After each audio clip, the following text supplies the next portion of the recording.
Hello, future millionaires, and welcome back to the Get Rich Slow podcast. We're your hosts, Adrian Shermer, Rob Delavan, and Lance Johnson. Good morning, gentlemen.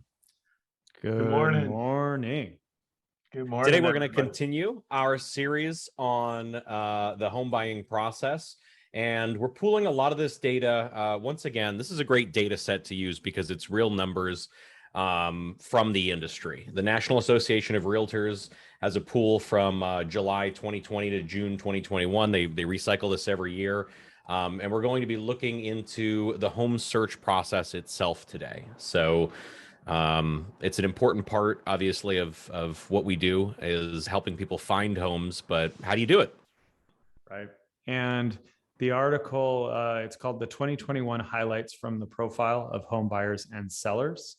And we're specifically going to be pulling from page 8 and the section on the home search process as far as the heading. So, and we'll have that in the show notes for letting you guys know where you can pull the detailed data and so forth.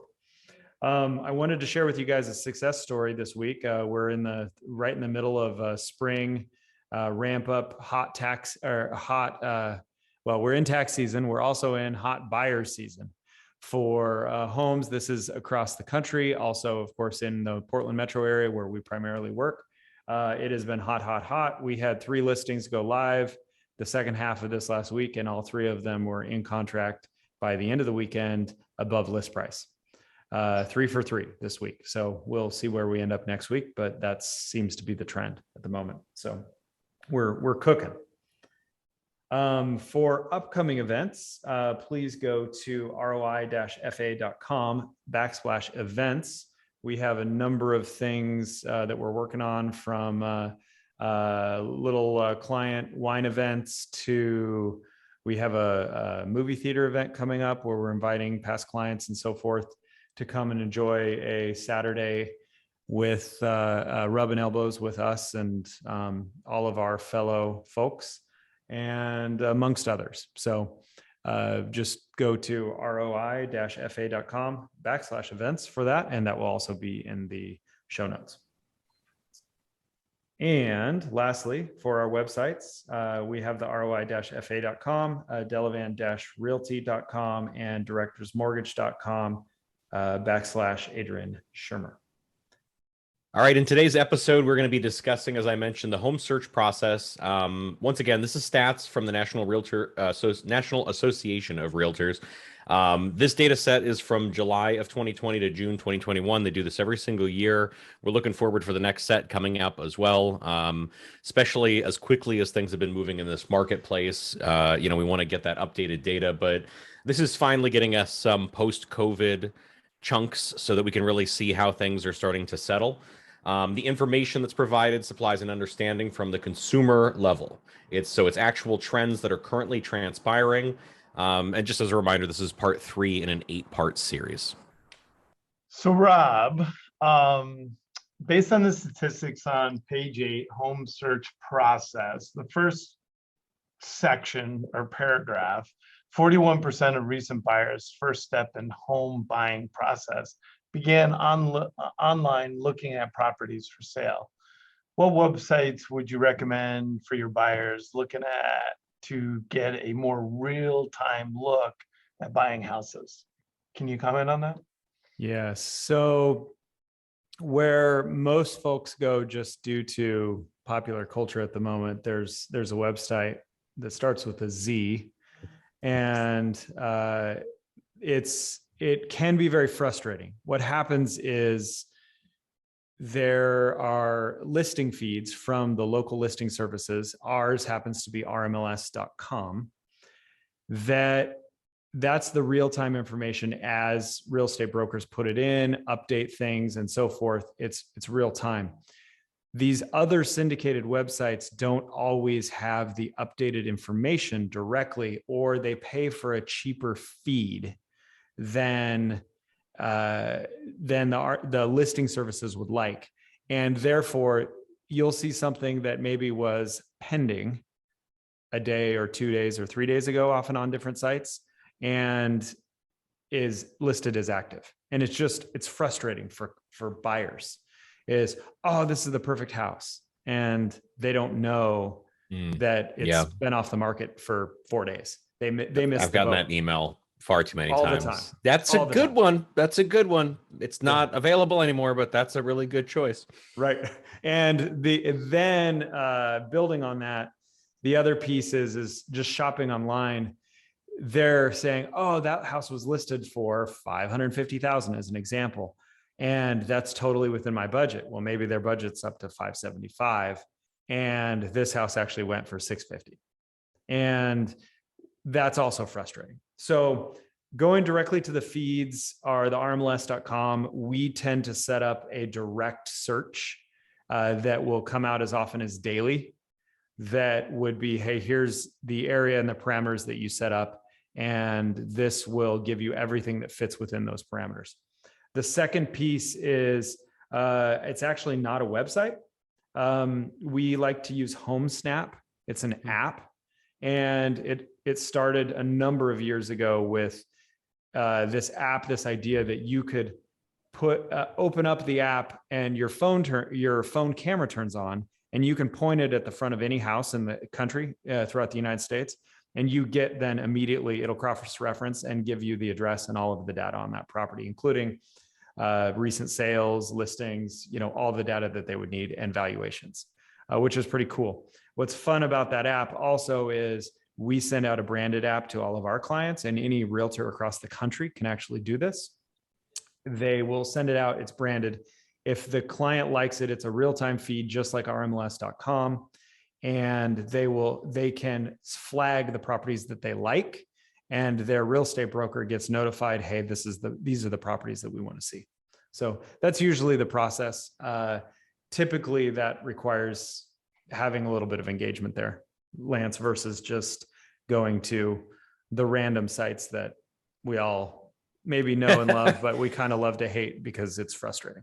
So yeah, this statistic kind of almost shocked me. 41%. I was like, man, I feel like everybody just jumps online and starts looking at houses, but maybe they don't consider that the real start of your search. That's the fun. I mean, it's a hobby for a lot of people, right? Just searching through various websites, see what's on. I think you got to just click on with what your realtor's doing too. You want to get that alignment. I mean, you guys I like HomeSnap a lot, but the data that it lets you share, it helps you serve your customers better. So it's a win-win in my book. Yeah, and I think it's just, it's today's nature to be on Facebook, and people will go Facebook than articles nowadays. Yeah. Even though there's no Right. quality of what's being posted on Facebook, but it's just the initial steps. So then the question is, how do you get to that initial step and then get to the right place? And it's just getting them to the professionals to help them with it. And let's face it, 10% of the people, it doesn't matter what you do, they're going to be do-it-yourselfers, but 90% need your help. So same way in our industry. Okay, so Adrian, based on the stats from the NAR, and this is again on page 8 of this characteristics of the 2021 home buyers. Buyers typically search for 8 weeks and look at a median of 8 homes, and viewed 3 homes only online. When it comes to the pre-approval letter process, what's important for buyers to keep in mind as they make offers and keep their pre-approval letter up to date? So there's a little bit to unpack here. Sure. And I've got a huge bias, but there's a reason that I do things the way that I do, and it's experience. All my pre-approval letters have the address of the exact property. We're dialing it in. If you're making an offer, that's a serious proposition. You should at least have the math done correct to make sure that everything is fully dialed in. For a lot of people, that's not an issue. They're not redlining themselves by going right up to the limit of what they can get a pre-approved for or anything, but it's still, I've had 2 houses that have the same value, and the taxes can be $100 difference per month. And that makes a big, for a lot of people, the monthly payment is, the final selling point on the value of a house. So, making sure that the pre-approval is dialed in, making sure that you're working with a lender that's reputable. There's a lot of companies that don't have the reputation for attention to detail. Oftentimes local companies or companies that at least have a local reputation. I mean, Rob, maybe you can speak of this a bit too from the selling side. What's it like when you receive that pile of pre-approval letters? What stands out? I mean, I know we had a win recently where 29 offers. I was one of 2 lenders, the seller confided in me, that actually called the seller's agent to say, Right. hey, my people are legitimately qualified. They're serious. We took the time to actually get their paperwork and not just have them tell me what they make each year. I can tell you I've been burned enough times by that to learn that lesson. Right. We have to vet it. And sometimes people don't even realize, oh, I Mhm. wrote that off. Or, yes, my business made $1 million last year, but we spent $900,000 making it. That's still a great income, but it's not $1 million a year income on paper for a loan. It's a different number. So, making sure you've been run through underwriting and Right. properly vetted is part of that process for us. Right. That's a question we ask a lot of the lenders on the listing side of the offers that we're actually considering. Typically, if we have 5 or 10 offers, we're probably going to narrow it down to the couple best, and best is defined in a whole lot of ways, which we won't necessarily dig into the weeds on that today. Don't name names. Right. I'm definitely looking on the listing side, looking for typically someone local, somebody who's going to answer the phone. That's a big test point. If they actually answer the phone reasonably during business hours, especially even occasionally on the weekend, they'll actually answer the phone or call back quickly. That's important. And then just typically looking at this from, hey, it takes average 8 weeks. A lot of people take a lot longer, and it depends on the market and the seasonality of the market. Right now we're in the spring side. So things are hotter and it might take longer to find a house just because there's more competition versus in the fall and winter for Oregon. But you go to Arizona and everybody wants to buy and sell in the winter. So it's awful nice down there. Yeah, and I like to expand on this. I mean, there's a wow factor involved. So, in the past, meaning the last, since '09, interest rates have come down, right? This is the first year we're seeing the threat with The rise. inflation and the rise, and a long-term rise. Not it rises 1 year and then it drops back down again. Prices are greater. So you talked about 25,000 to 100,000 over asking price. So when we do, and we'll talk a little bit about this later in this podcast, but you get pre-approval, and you have a house that goes 100,000, but it doesn't appraise. Okay, where's the money coming from? All that kind of stuff. The interest rates are going up. Can the monthly payments go? So I know you talked about 29 offers on a house, and you guys got it. But how many times you've been in a listing agent and you got 15 offers, but the first 3, were all of a sudden now the price comes in at a higher value. It's too much for them. That's during the inspection. Yeah. And those first 2 people have bailed out because it's just too expensive. The interest rates are too expensive, or they need to do a home improvement. And now the home improvement's now not 50,000, it's 100, 125,000. Right. So there's a lot of elements right now in the pre-approval when you want that client to have a wow factors that's stacked up against them. They come in second, third, fourth. How do you deal with that? The remodel is twice the remodel they thought going in. Yeah. They had to pay extra, but they need more cash down. And so I think the great mortgage real estate agent is really understanding and preparing that client for all those, because they want the biggest house with the least amount of payment, and there's a threshold that's available, and those clients need to prep a little bit more so, and that creates the wow when there's no guarantees. There's a lot of things, there's a lot of variables nowadays on that. Right. All right, Lance, let me ask you, when should a buyer loop their financial advisor into the home buying process? What do you recommend? So the day they're having a little get together with their friends and they're talking about moving to the next, the day they're filing taxes because it's going to help them. But when you got this inclination, this dream of getting this next new house, we should really start going through the process of what's it going to look like with all those variables I just talked about. Before, when interest rates are coming down, if by the time they sell the house, the interest rates came down, so the payments are a little bit less. Maybe the price of the property was a little bit less, and they're competing with 3 people, not 15 people. Mhm. And so now the complete opposite. So when I talk about a threshold of cash flow and being house poor, and somebody's like looking at a $500 to $600,000 home, I might have to do 550, 600.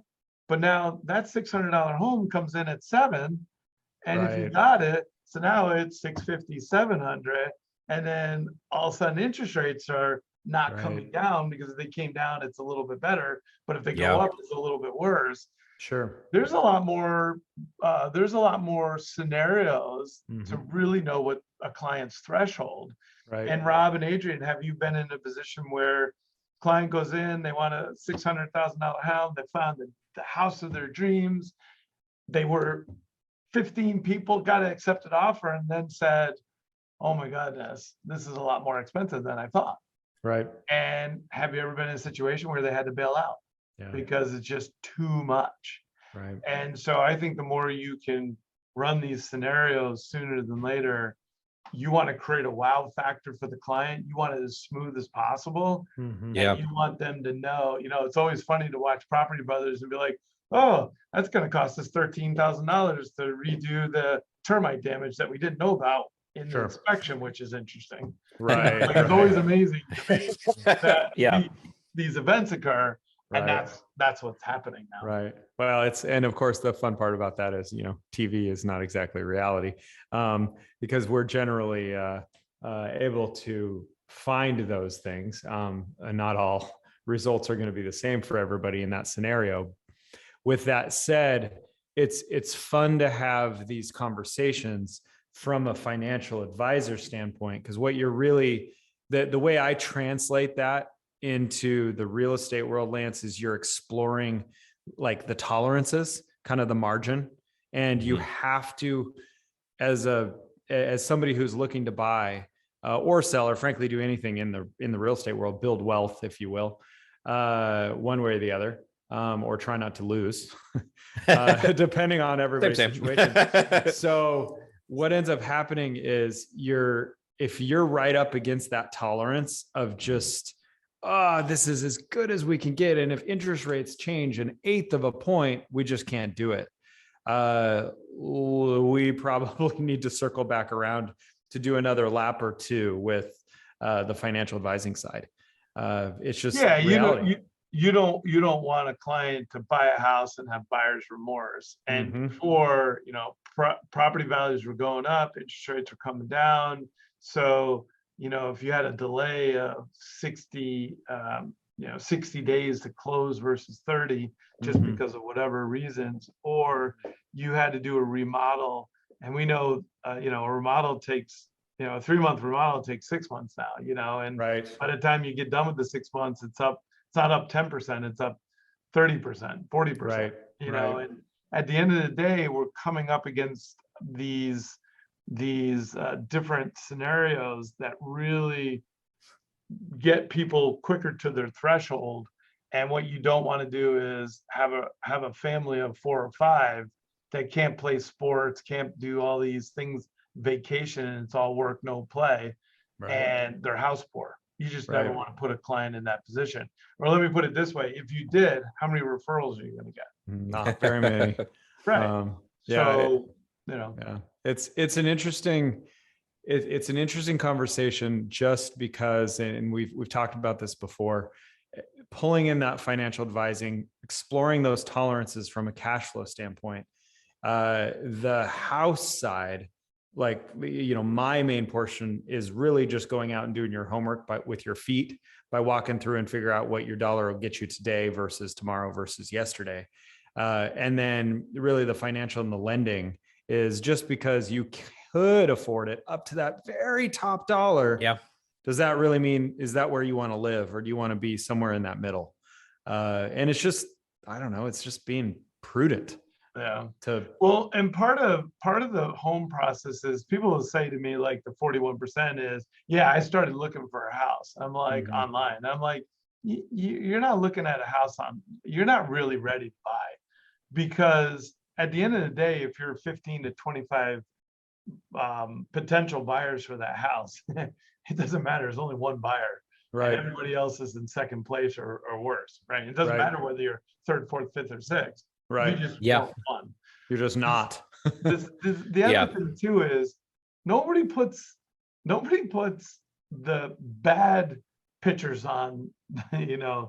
Right. Right. And so you got to go touch and feel the house. Mhm. And sometimes you'll look at a house and go, wow, there's potential bones, and then good bones, and you could do a remodel.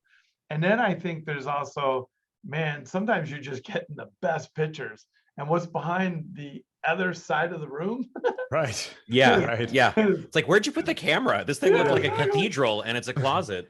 And so Man, I'll look You at see it all the time. Yeah. I'll have a bunch of clients go like, oh man, we found these 5 homes we think are ideal.